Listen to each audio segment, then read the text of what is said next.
जो संपदा रावण ही दीन दिए दस माथ, सोई संपदा विभीषण ही सकुच दीन रघुनाथ। भगवान श्री राम ने लंका का राजा जब विभीषण को बनाया तो संकोच करते हुए बनाया कि इतना कम क्या दे रहा हूं, और थोड़ा सा चावल खा करके भगवान कृष्ण ने सुदामा का कुबेर की तरह सुदामा पुरी का निर्माण करवा दिया। इनसे बड़ा दाता कौन होगा? अगर आप इनकी उपासना करेंगे तो दुख और दरिद्रता आपके जीवन में कैसे आ सकती है?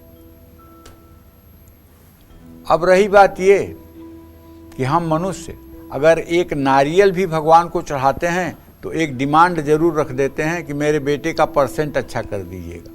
अगर एक माला चढ़ाए और बर्फी का भोग लगाए तो कह देंगे कि मेरे पति का ट्रांसफ़र जरूर कर दीजिएगा, करवा दीजिएगा अच्छी जगह पे। अगर जा कर के आरती कर दिए तो भगवान प्रमोशन इस साल जरूर हो जाए।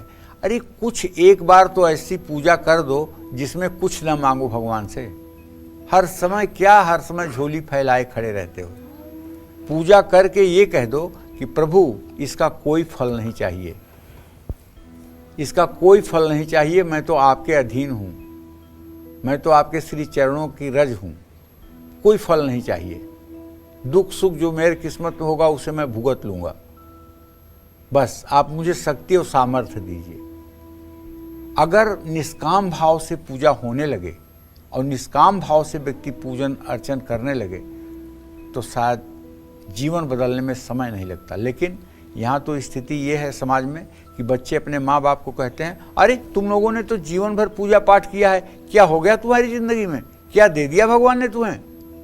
अब मतलब भगवान न हुए जैसे कोई दुकान हो गई। अरे भगवान हमें साहस देता है, भगवान हमें बल देता है, भगवान हमें दुख सुख में लड़ने की क्षमता देता है, भगवान हमें धैर्य देता है। आपका जो प्रारब्ध बन चुका है पूर्व जन्म से उसको थोड़ी भगवान रोक देंगे। और भगवान मंगल भवन है, ये कभी किसी का बुरा नहीं कर सकते। जिस तरह से सूर्य चाह करके भी कभी अंधकार नहीं कर सकता है, उस तरह से भगवान चाह करके भी कभी किसी का अनिष्ट नहीं करते हैं। इस बात को ध्यान में रखना चाहिए। तो अपने भाग्य को बल मिले इसके लिए सूर्य की नियमित उपासना करनी चाहिए, गायत्री मंत्र का जप करना चाहिए, व्यवसाय की वृद्धि हो, वैवाहिक जीवन सुखी हो तो बुधवार को भगवान गणेश की उपासना करनी चाहिए। साल में एक बार गणेश जी का सहस्रार्चन करना चाहिए और कोशिश करें कि झूठ न बोलें। और अगर झूठ नहीं बोलते हैं तो अपने ऊपर घमंड ये ना करें कि मैं राजा हरिश्चंद्र सत्यवादी हूँ। अरे अगर आप सत्यवादी हैं तो अगर विनम्र रहेंगे तो क्या बुरा हो जाएगा?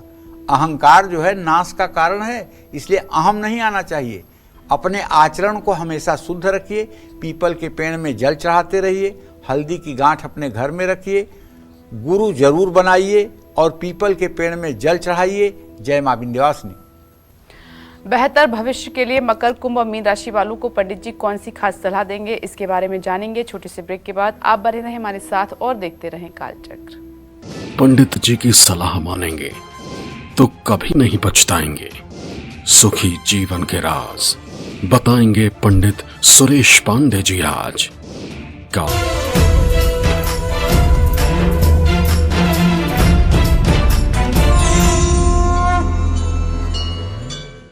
पंडित जी की सलाह मानेंगे तो कभी नहीं पछताएंगे।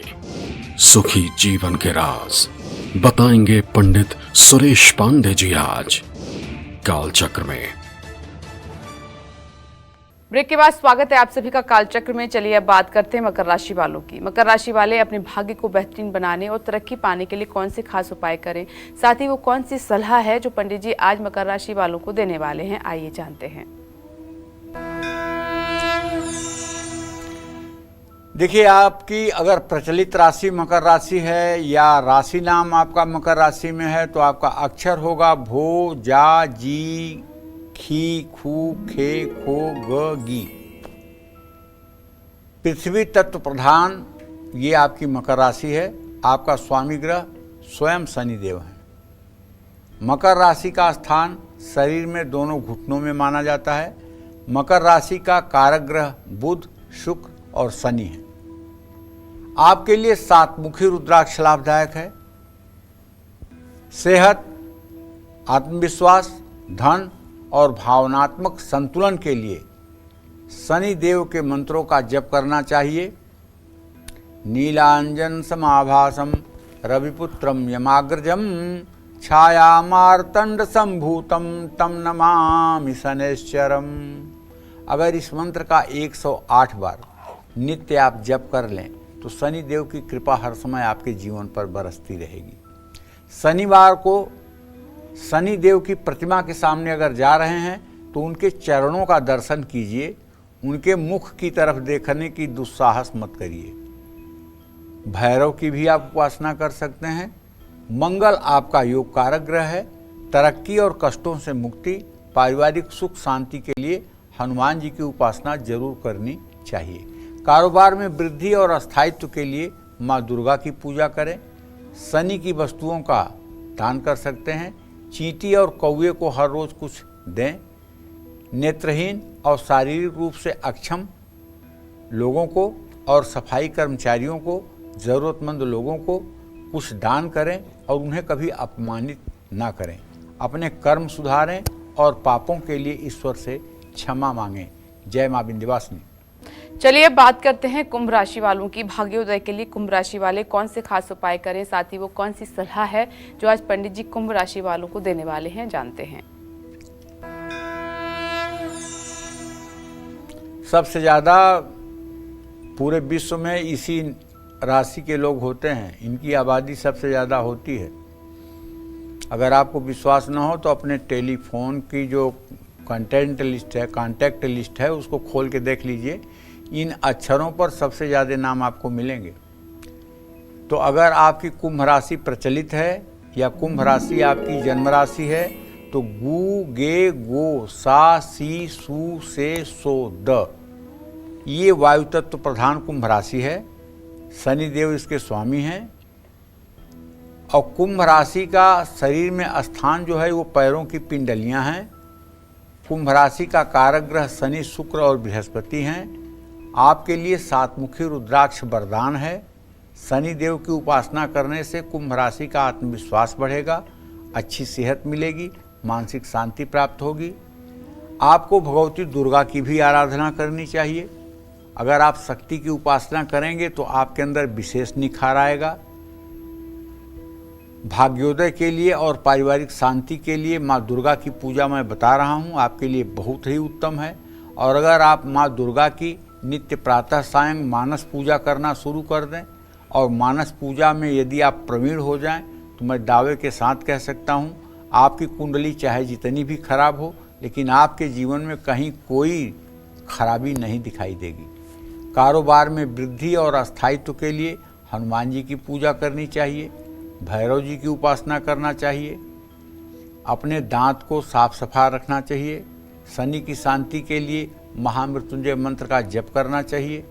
नेत्रहीन और शारीरिक रूप से अक्षम या सफाई कर्मचारी या ज़रूरतमंद लोगों का आपको बिल्कुल अपमान नहीं करना चाहिए। अपने कर्म सुधारना चाहिए और अपने गलतियों के लिए ईश्वर से क्षमा मांगना चाहिए। जय मां विंध्यवासिनी। चलिए अब बात करते हैं आज के लकी ईमेल कुंडली विजेता की। आज के हमारे ईमेल कुंडली विजेता हैं दिल्ली के रहने वाले विकास कुमार और इन्होंने ईमेल के जरिए अपने भविष्य के बारे में जानना चाहा है।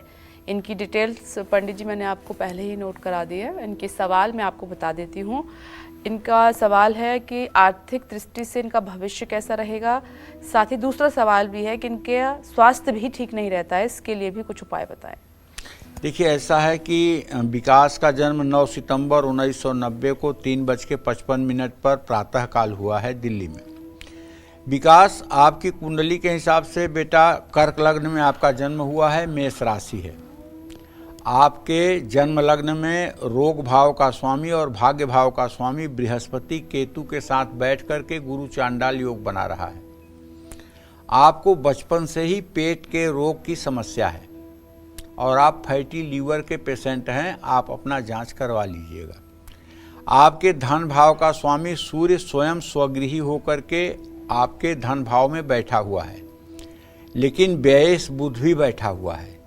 इसलिए व्ययेश और धनेश की अगर युति है तो इसका मतलब कि आपके आमदनी और व्यय का संतुलन है। न तो आप बचा पा रहे हैं, न तो आप कर्ज में जा पा रहे हैं। अगर आप इसको ठीक करना चाहते हैं तो आपको सूर्य के मंत्र ओम घृणी सूर्याय नमः, इस मंत्र का 10 माला जप आपको करना चाहिए और कम से कम 31 दिन जरूर करना चाहिए। और दूसरी बात, आपको ऋण मोचन मंगल स्तोत्र का भी पाठ करना चाहिए, तब आपकी आर्थिक स्थिति ठीक होगी। आपके स्वास्थ्य के लिए ज़्यादा बेहतर होगा कि किसी आयुर्वेदिक चिकित्सक से अपना परामर्श लेकर के अपने पेट संबंधी, वायु विकार संबंधी, नसों से संबंधी और सरदर्द से संबंधित समस्याओं का समाधान आप पा सकते हैं। तो अपनी हर मनोकामना को पूरा करने के लिए मीन राशि वालों को पंडित जी कौन सी खास सलाह देंगे, इसके बारे में जानेंगे, लेकिन छोटे से ब्रेक के बाद बने रहें हमारे साथ और देखते रहें अपना मन पसंदीदा कार्यक्रम कालचक्र। पंडित जी की सलाह मानेंगे तो कभी नहीं पछताएंगे। सुखी जीवन के राज बताएंगे पंडित सुरेश पांडे जी आज कालचक्र में। ब्रेक के बाद स्वागत है आप सभी का कालचक्र में। चलिए अब बात करते हैं मीन राशि वालों की। मीन राशि वाले अपने भाग्य को बेहतरीन बनाने और तरक्की पाने के लिए कौन से खास उपाय करें, साथ ही वो कौन सी सलाह है जो पंडित जी आज आपको देने वाले हैं, जानते हैं। देखिए, यदि आपकी प्रचलित राशि, प्रचलित नाम की राशि मीन राशि है या आपकी जन्म राशि मीन राशि है, तो आपका अक्षर शुरू होगा दी, दू, थ, झ, य, दे, दो, चा, ची। इन 9 अक्षरों से आपका नाम शुरू होगा। मीन राशि जल तत्व प्रधान राशि है। इसके स्वामी ग्रह बृहस्पति हैं और इसके कारक ग्रह गुरु, मंगल और सूर्य हैं। अच्छी सेहत, आत्मविश्वास, कारोबार में वृद्धि के लिए आपको नियमित प्रभु श्री राम की आराधना करनी चाहिए, कृष्ण की आराधना करनी चाहिए। आपके भाग्येश मंगल हैं, ऐसे में आर्थिक और भाग्य वृद्धि के लिए आपको हनुमान जी की भी पूजा करनी चाहिए। श्री राम स्तुति करना आपके लिए अत्यंत शुभकारी है। आपको एक सलाह मैं देना चाहूँगा, कोशिश करिए कि जीवन में झूठ बोलने की नौबत ना आए। इससे क्या होगा कि झूठ बोलने से आप खुद फंस जाएंगे। अपने ज्ञान का घमंड बिल्कुल मत करें। पिता, दादा या गुरु का भूल करके भी अपमान न करें। धर्म स्थान, धर्म ग्रंथ या देवी देवताओं के प्रति सम्मान प्रदर्शित करें। नास्तिक और नास्तिक विचार के लोगों से अपने को दूर रखें और हर समय अपने आचरण को शुद्ध रखें। जय मां विंध्यवासिनी। पंडित जी, दर्शकों को महत्वपूर्ण जानकारी देने के लिए धन्यवाद। धन्यवाद। उम्मीद करते हैं कि आज का विषय आपको पसंद आया होगा। कल फिर नए विषय के साथ और आपकी परेशानियों को दूर करने के लिए ढेरों उपाय लेकर आएंगे हम पंडित सुरेश पांडे जी के साथ। तब तक के लिए कालचक्र की टीम को दीजिए इजाजत और देश दुनिया की खबरों के लिए देखते रहिए न्यूज़ 24। नमस्कार।